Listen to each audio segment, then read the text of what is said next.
برادران ملت اسلامیہ السلام علیکم ورحمۃ اللہ وبرکاتہ۔ الحمد للہ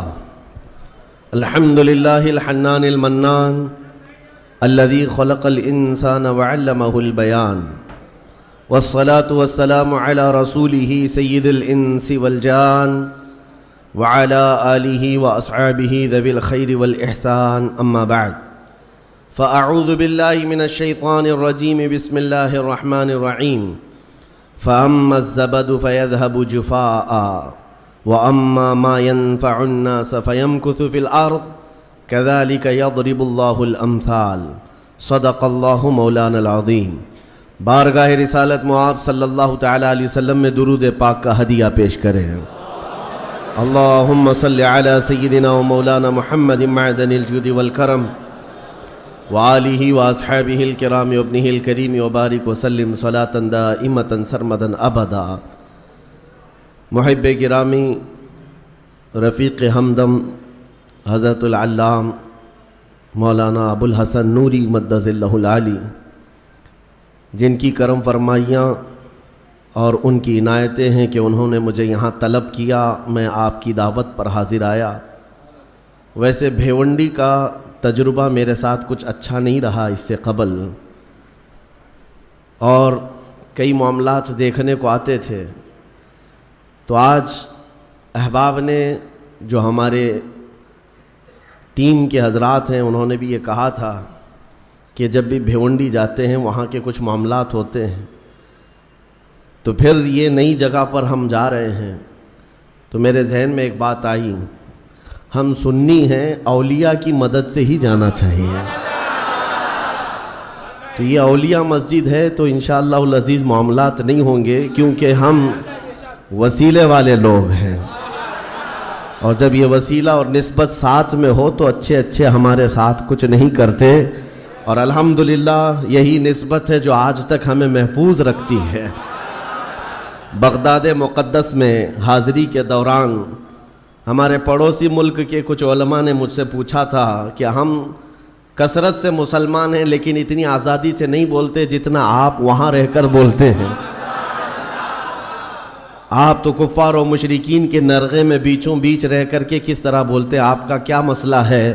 ہم نے صرف غوث پاک کے دربار میں کھڑے ہو کر ان مولوی صاحب کو، ان عالم صاحب کو اتنا ہی کہا تھا، کیوں دبے جس پہ حمایت کا ہو پنجہ تیرا، کیوں دبے جس پہ حمایت کا ہو پنجہ تیرا، شیر کو خطرے میں لاتا نہیں کتا تیرا۔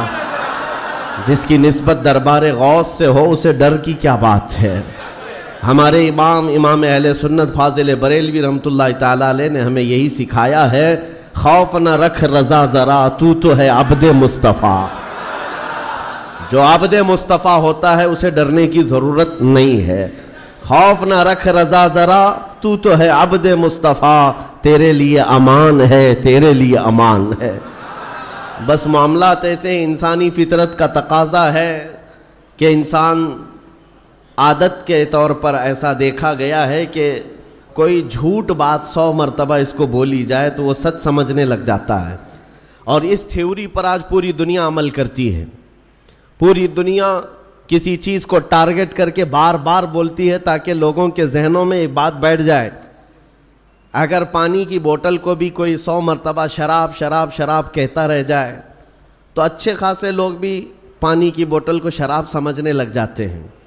حقیقت ایسا نہیں ہے۔ اسی لیے میرے عزیزو، آج کے اس دور میں اپنے نوجوانوں سے اور سب سے یہی کہتا ہوں، یہ پھیلائے ہوئے پروپیگنڈے کی طرف نہیں جانا، اور نہ ہی دنیا کیا کہتی ہے اس کی طرف توجہ کرنا۔ صرف اور صرف ذہن میں ایک بات یاد رہے، اللہ اور اس کے رسول راضی ہیں تو پوری دنیا روٹتی ہے تو روٹے، اس سے ہمیں کوئی فرق نہیں پڑتا۔ اللہ اور اس کے رسول اگر راضی ہیں، کیونکہ حساب و کتاب بھی اللہ کے پاس ہونا ہے، سزا اور جزا بھی اللہ ہی کے ہاں ہونا ہے، تو دنیا کو راضی کرتے کرتے کئی لوگوں کو ہم نے دیکھا وہ کتے بن گئے بیچارے ہیں۔ دنیا داروں کو راضی کرتے کرتے اپنی حیثیت بدل ڈالی، مومن تھے تو کافر بن گئے، سیکولر بننے کے چکر میں، لوگوں کو راضی رکھنے کے چکر میں اپنی شناخت تک کھو دیے، لیکن اس کے باوجود ان سے دنیا راضی نہیں ہو سکی. موت تک دنیا نہیں راضی ہوتی ہے. ایک مشن لے کر کے چلو میرے عزیزو. میں نے بہت سارے لوگوں کو زندگی میں دیکھا ہے سیکولر بننے کے چکر میں اس پارٹی والے کو بھی راضی رکھنا ہے, اس کو بھی راضی رکھنا ہے, اور اپنی قوم کو بھی راضی رکھنا ہے, اور وہ سب کو راضی رکھنے کے چکر میں ایسا کتا بن جاتا ہے, دھوبی کا کتا, نہ گھر کا نہ گھاٹ کا, ادھر کا بھی نہیں رہا ادھر کا بھی نہیں رہا, سب کو مناتے مناتے رہ گیا. میں یہ نہیں کہہ رہا کسی کو منانا نہیں چاہیے, لیکن دنیا کو راضی کرتے کرتے اپنی آئیڈینٹی اور اپنا ضمیر بیچ دینا اور اپنا دین اور ایمان کھو دینا, یہ کہاں کا انصاف ہے؟ اور سب کرنے کے باوجود بھی دنیا راضی نہیں ہوتی. تو کرنا کیا چاہیے؟ بس بات اتنی ہے, اس دنیا کو اوپر سے لے کر نیچے تک کرنے سے بھی راضی نہیں ہوئی, لیکن میرا مولا صرف ایک سجدے سے راضی ہوتا ہے. میرے مصطفیٰ کریم صلی اللہ علیہ وسلم صرف ایک پکار پر راضی ہوتے ہیں. تو پھر کیوں نہ ان درباروں میں ہم اپنے آپ کو بیچ دیں جہاں جلدی سے جواب آتا ہے. یہی ہماری زندگی کا مشن ہو. نوجوانوں, آج مجھے جو بات عرض کرنی تھی وہ یہ ہے, قرآن نے یہ کہا ہے کہ جو جھاگ ہے وہ اڑ کر چلا جائے گا. جھاگ سمجھتے ہوں گے, جھاگ سمندر کے اوپر جو کف ہوتا ہے, یا کسی بالٹی میں آپ پانی ڈال کر سرف ڈال کر ہاتھ گھمائیں تو جو کف آتا ہے یہ جھاگ ہے, اور اس کی کوئی ویلیو نہیں ہوتی, ہوا آئی تو اڑ جاتا ہے. قرآن کہتا ہے یہ جھاگ جو ہے یہ اڑ کر چلا جائے گا. وَأَمَّا مَا يَنْفَعُ النَّاسِ, اور جو لوگوں کو نفع دینے والا ہے وہ ہمیشہ زمین میں برقرار رہے گا. اور نبی کریم صلی اللہ علیہ وسلم کی حدیث میں بھی یہ جھاگ کا لفظ ملتا ہے. کس لیے میں عرض کر رہا ہوں آپ کو بتاتا ہوں. یوشک ان تداعى علیکم الامم کما تداعى الاکلۃ الی قصعتها. حضور پاک صلی اللہ علیہ وسلم فرماتے ہیں ایک زمانہ تم پر ایسا آئے گا کہ ساری قومیں تم پر ایسے جھپٹ پڑیں گی جیسے بھوکا برتن پہ جھپٹتا ہے. سارے لوگوں کا ٹارگٹ تم ہی رہو گے. وہ زمانہ آج ہے, ہر ایک کا نشانہ ہم ہی تو بنے ہوئے. آج یہودیوں کا ٹارگٹ بھی ہم ہی ہیں, عیسائیوں کا ٹارگٹ بھی ہم ہی ہیں, چاہے وہ کفار و مشرکین ہو, ہمارے ہاں کے سب کا ٹارگٹ ایک ہی ہے, اسلام اور مسلمان. اور حضور نے فرمایا تھا یہ ایک زمانہ ایسا آئے گا. تو صحابہ نے پوچھا تھا اس وقت, یومئذ نحن من قلۃ یا رسول اللہ, اے اللہ کے رسول کیا اس زمانے میں ہماری تعداد بہت کم ہوگی؟ نبی پاک صلی اللہ علیہ وسلم فرماتے ہیں وَلَكِنَّكُمْ كَثِيرُونَ غُثَاءً كَغُثَاءِ الْبَحْرِ, نہیں تمہاری تعداد تو بہت زیادہ ہوگی لیکن تمہاری حیثیت سمندر کے جھاگ کی طرح ہوگی, سمندر کے جھاگ کی طرح. اب یہ جھاگ کا لفظ آیا, جھاگ اس کو کہتے ہیں جس کی اپنی پیوریٹی نہیں ہوتی, ویلیو نہیں ہے, اس کا زمین میں قرار نہیں ہے, وہ موسم سے بنا اور موسم میں اڑ گیا, ہوا سے نکل گیا. اور یہ آج کثیر تعداد کو دیکھ کر کے اندازہ ہو رہا ہے یہ جھاگ ہے, ورنہ پوری دنیا میں آج 100 کروڑ سے زیادہ مسلمانوں کی تعداد, آپ کو اندازہ ہے 1 ارب سے زیادہ کی تعداد مسلمانوں کی ہے. 57 ممالک اسلامی ہیں, اسلامی نام سے جو کنٹریز ہیں وہ 57 ممالک ہیں. اتنی بڑی تعداد, لیکن آج ہمت کیسی ہے غیروں کی, کفار و مشرکین کی, جس طرح سے وہ چاہیں مسلمانوں کے ساتھ آج کھیلتے ہیں, اور اتنی بڑی تعداد کے ہوتے ہوئے کوئی کچھ نہیں کر پاتا. وجہ کیا ہے؟ یہ جھاگ ہے.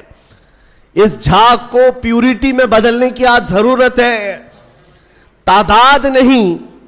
اسی لیے میں ایک جملہ اکثر کہا کرتا ہوں, اسلام میں کوانٹیٹی نہیں کوالٹی دیکھی جاتی ہے. اسی کوالٹی کا نام اخلاص ہے, اسی کوالٹی کا نام پیوریٹی ہے. جو اصل چیز ہے وہ ختم ہونے آ گئی. آپ کو اندازہ ہے ایک وہ دور ہے جب رسول کریم صلی اللہ تعالی علیہ وسلم کے ساتھ صرف 1200 صحابہ ہیں, اور آپ کا ایک قاصد, حضور پاک کے ایک سفیر جو تبوک کے مقام پر جا رہے تھے. جو جنگ تبوک لڑی گئی ہے اس کی وجہ میں بتا رہا ہوں. نبی پاک صلی اللہ علیہ وسلم کے ایک سفیر اردن, جو آج کا جارڈن کہلاتا ہے, اس جگہ کی طرف رواں تھے. بیچ راستے میں ایک عیسائی گورنر نے پکڑ کر کے حضور کے اس صحابی کے ساتھ بدتمیزی کی اور ان کو دردناک انداز میں قتل کر دیا، بے دردی کے ساتھ شہید کر دیا۔ ایک سفیر، ایک صحابی کا قتل ہوا، خبر پہنچی مدینہ طیبہ میں، تو کیا اس کو عام طور پر لے لیا جائے گا؟ نبی پاک صلی اللہ علیہ وسلم کا ایک سفیر قتل ہو گیا، ایک صحابی قتل ہو گئے؟ نہیں میرے عزیزوں، پورے مدینے میں ایسی ہوا پھیلی۔ دوسری صبح تھی، سارے مدینے کے ہر گھر سے نوجوان، ہر گھر سے سب باہر آئے اور نبی پاک صلی اللہ علیہ وسلم کے سامنے صفے لگا کر کھڑے ہیں۔ آقا اجازت عطا فرمائے، آپ کے ترجمان اور آپ کے سفیر کے ساتھ جس نے کیا ہے، ہم اس کے پورے ملک کو الٹ کر کے آ سکتے ہیں، اس کی سلطنت کو ختم کر کے آ سکتے ہیں۔ نبی پاک صلی اللہ تعالی علیہ وسلم نے صحابہ کی صفیں لگائی اور اجازت دیا، خود بھی چل کر کے گئے۔ آپ تاریخ پڑھ کر کے دیکھنا جنگ تبوک کی وجہ کیا تھی۔ حضور اکرم صلی اللہ علیہ وسلم نکلے، 1000 اور کچھ صحابہ تھے، لیکن جیسے ہی ان کا رعب و جلال دیکھا، وہ جو سلطنت تھی بیزنطینی، اور اس وقت ابھی نبی پاک صلی اللہ تعالی علیہ وسلم قریب پہنچے بھی نہیں تھے کہ یہ جنگ چھڑ گئی، اور اس کے بعد ایسی جنگ ہوئی تھی، تاریخ شاہد ہے، نہ وہ گورنر باقی رہا، نہ وہ سلطان باقی رہا، نہ اس کی فوج باقی رہی، پھر صحابہ نے پرچم اسلام لہرا دیا۔ جس نے سلطنت اسلام کے خلاف انگلی بھی اٹھائی ہے، صحابہ کا ایک جم غفیر نکلا تھا، وہ ان کا احساس تھا، وہ ان کی پیوریٹی تھی۔ جنگ بدر میں جب جا رہے تھے، پہلی جنگ تھی، صحابہ کے ساتھ حضور جا رہے تھے، پتہ ہے مدینہ طیبہ سے بدر کا میدان 160 کلومیٹر ہے، تقریباً 160-180 کلومیٹر کے قریب پیدل چل کر کے گئے تھے۔ اور وہاں جانے کے بعد جو صحابہ ہیں ان کو حضور پاک نے ایک خطاب کیا تھا رات کو کہ اگر تم میں سے کسی کو مدینہ واپس جانا ہے تو چلے جاؤ۔ سختیاں بڑھ گئی، 1000 سے زیادہ کافر آ گئے، ہتھیار جنگ سب لے کر کے۔ تو صحابہ کیا کہتے ہیں جانتے ہیں؟ رات میں کھڑے ہو کر انصار صحابہ یہ کہتے ہیں، یا رسول اللہ ہم بنی اسرائیل نہیں ہیں، بنی اسرائیل نہیں ہیں جنہوں نے موسیٰ علیہ السلام سے کہا تھا آپ جائیے اور آپ کا خدا اور آپ مل کر کے لڑیں، ہم امت محمدیہ ہیں۔ یا رسول اللہ آپ تو بدر تک لائے ہیں جو 160 کلومیٹر کا سفر ہے، اگر میرے آقا آپ 1000 کلومیٹر دور یمن تک بھی لے جاتے، ہم میں سے کوئی پلٹ کر کے نہیں دیکھتا، آپ کے ساتھ چلتے۔ یہ صحابہ کا جو احساس تھا نبی پاک صلی اللہ تعالی علیہ وسلم کے ساتھ چلنے کا، وہ اسلام کو ایسا مضبوط بنایا ہوا تھا کہ کسی کو آنکھ اٹھا کر دیکھنے میں 1000 بار سوچنا پڑتا۔ ڈیفنس جو مضبوط ہوتا ہے وہ ہمارے اتحاد سے اور ہمارے احساس سے، تعداد سے نہیں۔ آج بھی بہت سارے لوگوں کے پاس تعداد ہے، لیکن وہ تعداد معنی نہیں رکھتی۔ قرآن پاک میں اللہ تعالیٰ نے فرمایا ہے ان یکم منکم 20 صابرون یغلبوا 200، اگر تم میں 20 لوگ صبر والے ہو جائیں، اللہ فرماتا ہے میں 200 پر انہیں غالب کروں گا۔ قرآن کا فرمان جھوٹا نہیں ہے، قرآن کا فرمان غلط نہیں ہو سکتا۔ بس وہ قوم کہاں ہے جن کے اندر پیوریٹی تھی، اخلاص تھا، جو حساس تھے۔ آج دل درد کرتا ہے جب فلسطین کے بچوں کی شہادت دیکھتے ہیں۔ آج 5000 سے زیادہ صرف چھوٹے بچے قتل کیے گئے۔ ان کا قصور کیا تھا؟ بن کھلے مرجھا گئے۔ ان کلیوں کا کیا کہنا ہے جو دنیا کی ابھی رعنائیاں دیکھے تک نہیں ہیں؟ ان بچوں کی شہادتوں پر دنیا آج خاموش تماشائی ہے۔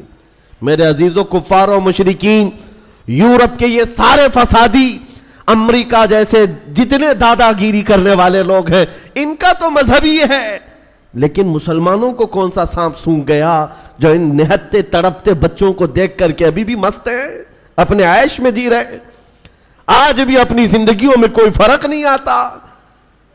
کبھی آپ نے دیکھا، آج بھی جاؤ شادیوں میں، اپنے محلوں میں بے حساب کھانا لٹا دیا جاتا ہے، نالیوں میں پھینکا جاتا ہے، پھر یہ کھانا گرا ہوا ہم دیکھتے ہیں اور ان بچوں کو ایک روٹی کے لیے تڑپتا ہوا دیکھتے ہیں تو دل پر آری چلتی ہے، سینہ کلیجہ منہ کو آتا ہے۔ امت محمدیہ آج ایسے کیسے ہو گئی؟ کس ڈگر پر چل پڑی؟ ایک مومن کو اگر تکلیف ہو تو پورے مومنین کو تڑپنا چاہیے. یہ ایمان کی علامت ہے, ایمان کی علامت ہے. نبی کریم صلی اللہ علیہ وسلم نے فرمایا مثل مؤمن کمثل جسد اذا اشتكى عضو تداعى له سائر الجسد بالسهر والحمى. تمام مومنین ایک جسم کی طرح ہیں. ایک عضو کو تکلیف ہو تو پورا جسم تکلیف میں بیمار ہو جاتا ہے, بخار زدہ ہو جاتا ہے. آج نہ ان کی عیاشیوں پر کچھ فرق آیا. دبئی والے, سعودی والے, بحرین والے, قطر والے, ان سب کی عیاشیوں پر کوئی فرق نہیں پڑا. یہ اللہ کے عذاب کے آنے کی علامات بھی ہیں. میرے عزیزو, اندازہ کرو جب کسی کا گھر جل رہا ہے پڑوس میں تو یہ سوچ کر خاموش نہیں بیٹھنا میں محفوظ ہوں. اس کی ایک چنگاری تمہارے گھر کو جلانے کے لیے کافی ہے. وہ چنگاری جب اڑ کر آئے کہ ہمارے گھر, ہمارا سارا آشیانہ خاکستر کرے گی. آج میں اس لیے عرض کر رہا ہوں, احساس اگر نہیں ہے تو وہ مومن بھی نہیں ہے. احساس, آپ یہ سوچتے ہوں گے ہم فلسطین کے بارے میں, غزہ کے ان نہتے بچوں کے بارے میں تقریر کرتے ہیں, بیان کرتے ہیں, ہم یہاں بیٹھ کر کے کیا کر سکتے ہیں؟ ہر ایک کے ذہن میں یہی بات آتی ہے. ہم نہ جا سکتے ہیں نہ چل سکتے ہیں. ارے مدد بھیجنے والوں کی مدد تک نہیں جاتی, ہم یہاں کیا کریں؟ ایک دولت ہے, ایک دولت ہے, وہی حساس جس کو کہتے ہیں. احساس جس مومن کے دل میں آئے تمہیں اندازہ نہیں, یہ عرش الہی کو ہلا دیتی ہے. عرش الہی کو ہلا دیتی ہے مومن کا احساس کا درد. آپ یہاں بیٹھ کر کے اگر وہ احساس کرتے, آپ کو اندازہ ہے ہمیں احساس ہی تو اسلام نے سکھایا ہے. نبی کریم صلی اللہ تعالیٰ علیہ وسلم کی اس امت میں اگر احساس نہیں, جہاں صحابہ کو حضور نے یہ تعلیم دیا تھا. آپ کو پتہ ہے مدینہ طیبہ میں ایک مہمان آئے حضور کی بارگاہ میں, حضور کی بارگاہ میں ایک مہمان ہے اور نبی پاک صلی اللہ تعالیٰ علیہ وسلم کے گھر فاقہ ہے. حضور نے صحابہ سے کہا کوئی ہے جو میرے مہمان کی مہمان نوازی کرے, اللہ اس کی مہمان نوازی کرے گا. حضرت ابو طلحہ انصاری کھڑے ہوتے ہیں, کہا یا رسول اللہ میں آپ کے مہمان کو لے جاتا ہوں. ان کو خود کو خبر نہیں ہے گھر میں کچھ ہے بھی یا نہیں. مہمان کو لے کر چل پڑے. جب گھر آئے بیوی سے کہا رسول اللہ کے مہمان گھر آئے ہیں. بیوی نے کہا آپ نے پوچھا اوچھا کچھ نہیں, گھر میں صرف ایک آدمی کا کھانا ہے, ایک ہی آدمی کا کھانا ہے. میں ہوں, آپ ہیں اور بچے ہیں, 2 بچے ہیں ان کے. بیوی نے یہ کہا تو آپ گھبرائے, کہا ایک آدمی کا کھانا ہے, مہمان گھر پر آیا ہے. اور خاتون بھی کیسی ہے, صحابیہ ہے, کہتی ہیں گھبرائیے مت, اللہ کے رسول کے مہمان آئے, میں بچوں کو تھپک کر کے سلا دوں گی, میں سلا دوں گی, آج کی رات وہ نہیں کھائیں گے. رسول اللہ کے مہمان گھر پر ہیں. اور اس کے بعد خاتون کہتی ہیں جب میں دسترخوان پر کھانا لا کر کے رکھوں گی, چراغ آپ پھونک کر کے بجھا دینا, اور آپ کھانے جیسی حرکت کرتے رہنا, مہمان کھاتا رہے گا. آپ کھانا نہیں, بس منہ چباتے رہنا اس کے سامنے بیٹھ کر اندھیرے میں, مہمان پیٹ بھر کر کھا لے گا, میں اور آپ ایسے ہی صبر کر لیں گے, اللہ کے رسول کے مہمان کو تو کھلائیں گے. یہ صحابہ کا تھا معاشرہ. مہمان کو دسترخوان پر بٹھایا, بچوں کو تھپک کر سلایا. جب کھانے کا وقت آیا تو آپ نے چراغ گل کر دیا اور کھانا رکھا. مہمان سے کہا کھاؤ. مہمان نے کہا آپ بھی کھائیے, کہا ہم بھی کھا رہے ہیں. اور خالی سوکھا منہ چباتے رہ گئے. اور مہمان اس اندازے میں کہ سب کھا رہے ہیں, پیٹ بھر کر کھانا کھا لیا اور سویا. صبح اٹھنے سے پہلے جبرائیل امین حضور کی بارگاہ میں آئے. کہا یا رسول اللہ صلی اللہ علیہ وسلم, آپ کے مہمان کے ساتھ آپ کے صحابی نے جو سلوک کیا ہے, پورے آسمان کے ملائکہ میں اس کا چرچا چل رہا ہے, اس کا چرچا فرشتوں کے درمیان چل رہا ہے. یہ تھا میرے نبی کا معاشرہ. احساس, کسی ایک کے لیے اپنا پورا نچھاور کر دینا. جنگ موتا کے درمیان ایک پانی کی کھٹوری پر 3 لوگوں نے جان دے دی تھی. یہ بھی واقعات مشہور ہیں. ایک بکری کے گوشت کا بھنا ہوا سرا کسی کے گھر میں آ جائے, صحابی اپنے پڑوس میں بھیجتے رہے, اور وہ پورے مدینے میں گھومتا تھا. ہر صحابی یہ خیال کرتا شاید میرا پڑوسی بھوکا ہے. یہ معاشرہ میرے نبی کا بنایا ہوا تھا. آپ کو پتا ہے حضرت عمر فاروق رضی اللہ تعالیٰ عنہ کا دور ہے. جب آپ رات کے وقت تنہا نکل پڑتے تھے اپنے خادم کے ساتھ مدینے کے حالات کو معلوم کرنے کے لیے، اپنے ایک خادم کے ساتھ کہیں سے گزر رہے تھے، ایک گھر سے کراہنے کی آواز آئی، ایک عورت کے رونے کی آواز آئی، رک گئے، اور آپ کے چہرے پر نقاب پڑا رہتا تھا، امامہ شریف اور نقاب جس طرح سے عربوں کا رواج ہوتا۔ اس گھر کے باہر کھڑے رہے، کھٹکھٹایا تو ایک شوہر، اس کا شوہر باہر آیا، پوچھا کیا بات ہے؟ مرد نے کہا میری بیوی کے ولادت کا وقت قریب آ گیا ہے، حاملہ تھی، بچہ پیدا ہونے کا وقت قریب آ گیا ہے، اور وہ درد ذہ سے تڑپ رہی ہے، لیکن دیکھنے کے لیے عورت کوئی نہیں ہے، کوئی عورت قریب میں نہیں ہے۔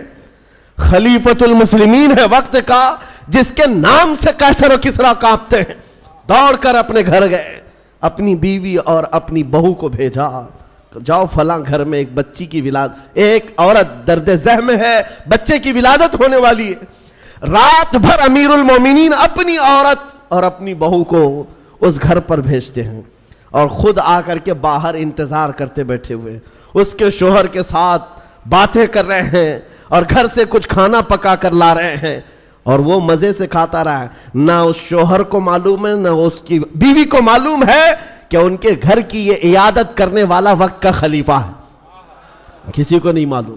صبح بچے کی ولادت ہو گئی، اور اس کے بعد حضرت عمر ایسی خوشیاں بانٹ رہے ہیں جیسے لگتا ہے ان کے گھر میں بچے کی ولادت ہوئی۔ اور جب آپ نے مبارکبادیاں دی اور گھر واپس چلے گئے تو بعد میں محلے والوں نے کہا رات بھر تیرے گھر میں جو عورتیں تیمارداری کر رہی تھی وہ کوئی اور نہیں، امیر المومنین کی بیوی تھی، امیر المومنین کی بہو تھی۔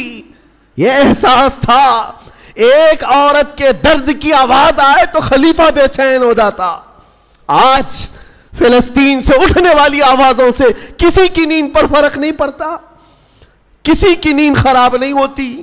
وقت کے عیاش حکمران، ظالم حکمران اپنی کرسیوں پر ویسے ہی مزے لے رہے ہیں، بلکہ بسا اوقات ایسا لگتا ہے یہ بچوں کی اور بچیوں کی جھنجھوڑنے والی آواز ان کی کرسیوں کو کیوں نہیں ہلاتی۔ یاد رکھو قرآن پاک میں اللہ نے فرمایا وَإِذَا الْمَوْعُودَةُ سُئِلَتْ بِأَيِّ ذَنبٍ قُتِلَتْ، ان بچوں کو جو آج مار دیا گیا ہے، یہ سورہ تکویر کی آیتیں بتا رہی ہیں، یہ قیامت کے دن بچیاں اٹھائی جائیں گی اور رب تعالیٰ سے پوچھیں گی مولا مجھے بتا کس جرم میں مجھے مارا گیا تھا، میرا گناہ کیا تھا جو مجھے قتل کیا گیا۔ آج یورپ کے درندے اور اسرائیل کے جتنے ظالم ان کے قتل میں شریک ہیں، وہ الگ قاتل ہیں، لیکن یہ چپی اور یہ خاموشی پوری دنیا کی یہ الگ قاتل ہے، یہ الگ قاتل ہے۔ درد ہمیں اس بات کا ہو رہا ہے، اسی لیے شاعر نے کہا تھا نہ ادھر ادھر کی بات کر، مجھے یہ بتا کہ قافلہ لٹا کیوں، مجھے رہزنوں سے غرض نہیں، تیری رہبری کا سوال ہے۔ ڈاکوؤں کا کام ہی ہے ڈاکہ ڈالنا، ڈاکوؤں کا کام ہی ہے مال چھیننا، لیکن سوال تو تمہاری رہبری کا ہے۔ یہ حالات کب بدلیں گے میرے عزیزو؟ اس وقت بدلیں گے جب ہمارا جوان احساس کی زندگی جینے لگ جائے۔ آج ہمیں افسوس ہے اور المیہ ہے، ہم ان ظالم حکمرانوں کے خلاف آواز اٹھاتے ہیں جن کے عیش میں کوئی کمی نہیں ہوتی آج، لیکن ان کو کوس کر کے بول کر کے آپ کو ایسا لگتا ہے یہاں کیا ہونے والا ہے؟ ہونے والا یہ ہے، آپ کو ہم نصیحت کر رہے ہیں، اللہ نے آپ کو جو منصب دیا آپ تو عیاش نہ بنو، آپ تو اس طرح کی بے حسی کی زندگی نہ گزارو، لاپرواہی کی زندگی آپ تو نہ گزارو۔ کبھی دسترخوان پر بیٹھے ہو، نرم غذائیں کھا رہے ہو اور تمہارے بھائیوں اور بہنوں کے چیخنے کی آواز آئی تو کیا یہ نرم غذائیں تمہارے حلق سے اترتی ہیں؟ کوئی ماں تڑپ رہی ہو سامنے تو کیا یہ نرم غذائیں تمہارے حلق سے تڑپ گزرتی ہیں؟ جب کھانا حلق سے نہیں جاتا تو میں ان نوجوانوں سے پوچھتا ہوں آج بھی رات بھر نکڑ پر بیٹھ کر کے تم جو عیاشیاں کر رہے ہو، تمہاری پوری رات جو گیم میں گزر جاتی ہے، انٹرنیٹ پہ گزر جاتی ہے، تمہیں اس درد کا احساس کب ہوگا؟ آشیانہ لٹتا چلا گیا اور اب بھی اگر احساس نہیں آیا تو کب آئے گا؟ شاعر نے کہا تھا جگہ جگہ کے تھک چکے ہیں تمہیں یہ ہنگامے، نشاط لذت خواب گراں بدل ڈالو، غلط روی سے منازل کا بودھ بڑھتا ہے، مسافروں روش کارواں بدل ڈالو۔ یہ جس طرح کی زندگی گزارنے کے ہم نے اسلوب بنائے ہیں، آج کیا یہ المیہ نہیں ہے؟ کروڑوں کی تعداد ہونے کے بعد ہر ایرا غیرہ نتو کھیرا آنکھ دکھاتا ہے، ہر کتا ہم پر بھونکنے لگتا ہے۔ وجہ صرف یہی ہے کہ ایمان کی کمزوری ہے، ایمان کی کمزوری ہے۔ نبی پاک صلی اللہ تعالیٰ علیہ وسلم سے بڑھ کر کے تمہارے پاس دروازہ کون سا تھا جہاں اگلوں نے بھی عزت پائی، پچھلوں نے بھی عزت پائی؟ ساری عزت کا دار و مدار میرے مصطفیٰ کے قدم تھے۔ اور آج کل ملا کر کے میں اپنی گفتگو کو آخری درجے پر لاتا ہوں یہ کہتے ہوئے، سب سے بڑا حساس اس دنیا میں کوئی تھا جو درد کا احساس کرتا تھا تو وہ آمنہ کا لال مدینے کا تاجدار، جس کے بارے میں میرے امام نے کہا تھا، جو نہ بھولا ہم غریبوں کو رضا، یاد اس کی اپنی عادت کیجئے۔ حضور پاک صلی اللہ تعالیٰ علیہ وسلم پر آج کیا گزرتی ہوگی، تمہیں اندازہ ہے اس بات کا؟ حضور اکرم صلی اللہ علیہ وسلم نے فرمایا، اگر تمہارے تلووں میں کانٹا بھی چبھ جائے تو اس کا درد مجھے بھی ہوتا ہے۔ یہ امتیوں کے بارے میں حضور کا فرمان ہے۔ اور جہاں اس نبی کے ان امتیوں کو جو ہمیشہ بیت المقدس کی حفاظت کے لیے اپنی جان وقف کر چکے، جب کاٹا جا رہا ہو، مارا جا رہا ہو، ٹکڑوں میں بدل دیا جا رہا ہو، نبی پاک صلی اللہ تعالیٰ علیہ وسلم پر کیا گزرتی ہوگی؟ آپ یہ سوچتے ہوں گے مدد کیوں نہیں آتی؟ مدد آئے گی، لیکن یہ امتحان کی گھڑی ہے، پوری دنیا کو دیکھا جا رہا ہے اس میں کتنے پیوریٹی والے ہیں، اخلاص والے کتنے ہیں اور کتنے صرف تماشا دیکھنے والے ہیں، یہ بھی دیکھا جائے گا۔ کربلا کا میدان جس طرح امتحان کی گھڑی تھا، اسی طرح آج کا دور بھی امتحان کا وقت ہے، یہ سارے مومنین کو دیکھا جا رہا ہے۔ ہونا تو یہ چاہیے جب ہمارے گھر سے جنازہ نکلتا ہے تو غم اتنا ہوتا ہے کہ بندہ توبہ کر لے، مولا میرے بھی جانے کا وقت قریب آ جائے گا۔ جب موت دیکھتا ہے انسان گھبراتا ہے، ڈرتا ہے اور توبہ کر کے باز آتا ہے۔ اور آج اتنے بڑے بڑے حادثے دیکھ کر کے اگر کوئی نہیں سدھرتا تو پھر اس کے سدھرنے کی امید بھی نظر نہیں آتی۔ اس لیے میرے عزیزوں، نبی پاک صلی اللہ تعالیٰ علیہ وسلم کا جو احساس ہے وہ حضور یہی فرماتے ہیں۔ حضور نے فرمایا، حدیث پاک ہے، من اصبح منا من لم یہتم بامرنا فلیس منا، جو اس حال میں صبح کیا کہ میری امت کے بارے میں کچھ سوچا نہیں، وہ میری امت میں سے نہیں ہے۔ کتنے ہیں ہم میں سے جو صبح کرتے ہیں اور رسول اللہ کی امت کے بارے میں کہتے ہیں؟ آپ کو پتا ہے نبی پاک صلی اللہ تعالیٰ علیہ وسلم نے یہ بھی فرمایا، جس نے میری امت کی مغفرت کی دعا کر دی میری شفاعت اس پر واجب ہے۔ حضور کی امت کے لیے صرف دعا بھی کرتا ہے تو حضور فرماتے میری شفاعت ہے اس پر۔ تو آج یہ احساس پیدا کرو، درد پیدا کرو ایک دوسرے کا، اور ان مومنین کے لیے باضابطہ رب تعالیٰ کی بارگاہ میں گڑ گڑاؤ۔ دعا مومن کا ایک ہتھیار ہے۔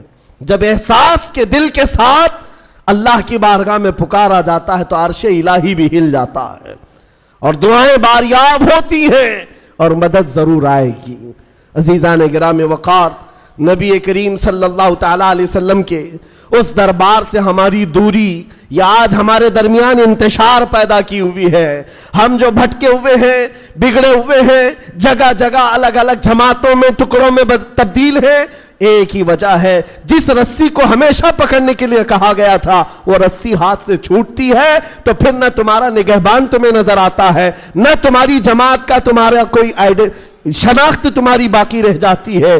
اس لیے جس رسی کو پکڑنے کے لیے کہا گیا ہے وہ رسی کوئی اور نہیں، وہ رسول اللہ کی ناموس کی، ان کی عزت کی، ان کی سنتوں کی رسی ہے۔ آ جاؤ اے نوجوانوں، عزت وہیں پر ہے۔ قرآن کہتا ہے وَلِلَّهِ الْعِزَّةُ وَلِرَسُولِهِ وَلِلْمُؤْمِنِينَ، عزت تو اللہ کے لیے ہے، عزت تو رسول کے لیے ہے، اور عزت ایمان والوں کے لیے ہے۔ اور نبی پاک صلی اللہ علیہ وسلم کو چھوڑ کر کے اگر تم عزت ڈھونڈتے ہو ہرگز ممکن نہیں۔ آبروئے ماں زنام مصطفیٰ، ہم سب کی عزت و آبرو نبی کے نام سے وابستہ ہے۔ آج تو آج ہے، یہ سب پکارنا چھوڑ دو دنیا کو۔ دنیا بہری ہے، گونگی ہے، تمہاری بات نہ ان کے کانوں میں جاتی ہے نہ دلوں پر اترتی ہے۔